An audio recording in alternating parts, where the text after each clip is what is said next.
How to switch from front to back camera during video on iPhone. In today's video, I'm going to show you how to switch from the front to back camera while recording a video on your iPhone.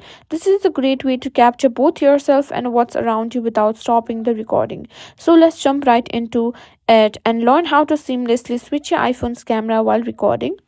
First things first, open your iPhone's camera app by tapping on the camera icon from your home screen. Now, once the app is open, swipe to video mode. This is the mode you'll need to use in order to switch between cameras during your recording. Now, simply tap the record button to start your video. You'll be recording either your front or back camera depending on the default section.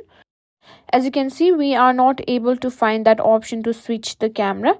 Now, let's find and simply change some settings on our phone.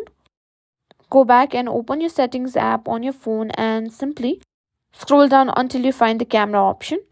Now simply scroll down until you find an option that says record video. Now on record video, scroll down again. And here you can find an option that says lock camera. If it's toggled on, simply toggle it off.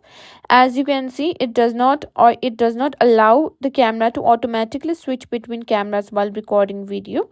If the toggle is simply on, simply turn that off. And if it's off, simply turn that on and simply turn that off again. And that's it. That's how you can simply easily switch between the front and back camera during video recording.